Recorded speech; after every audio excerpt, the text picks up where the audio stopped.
Hello, citizens. Imagine you've spent years preparing for the UPSC or state exams. You clear everything but miss your dream post by exactly one rank. Heartbreaking. But then you get a lifeline. The topper who beat you decides not to join. Exactly. The seat is sitting perfectly empty. Since you're next in line, that job automatically goes to you, right? Wrong. The Supreme Court just delivered a massive reality check to millions of job aspirants. Wait, so the runner-up gets nothing? It all comes down to the landmark case of State of Karnataka versus Santosh Kumar. Okay, so take us back. What actually happened? In 2011, Santosh cleared the Karnataka Public Service Commission exams. He was appointed as Assistant Commissioner of Commercial Taxes. That's a solid job. But not his first choice? Not at all. He wanted the Karnataka Administrative Service, or KAS. He missed it by a whisker. Ouch! But the candidate placed directly above him for that KAS post never showed up.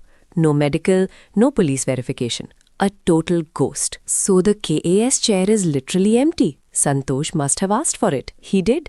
The government said no. But Santosh fought it. And the High Court actually gave him the job out of pure sympathy. I mean, that makes sense. Why waste a perfectly good vacancy? Because sympathy cannot override the strict text of the law. The state of Karnataka panicked and appealed to the Supreme Court. Why panic over one single seat? Because of Rule 11 of the 1997 recruitment rules. The court pointed out that merit lists are strictly finite. Meaning they aren't open-ended waitlists you can keep drawing from? Exactly.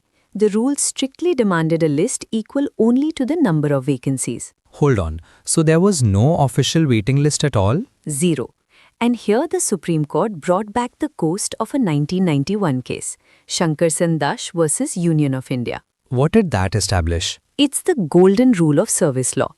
Mere inclusion on a merit list does not confer an indefeasible right to a job. Just because your name is there doesn't mean the government owes you an appointment. But wait, the guy didn't even do his medical. The seat was technically never filled. Doesn't fairness dictate Santosh should slide up? Picture this. If Santosh slides into the KAS post, his commercial taxes seat empties, right? And then the guy below him takes that one, and the guy below him slides up. It would literally unsettle hundreds of candidates who have already settled into their roles. Oh wow, a massive domino effect, an absolute administrative nightmare. Precisely. And this is where the Supreme Court dropped the hammer. A court cannot invent a waiting list if the statute explicitly forbids it.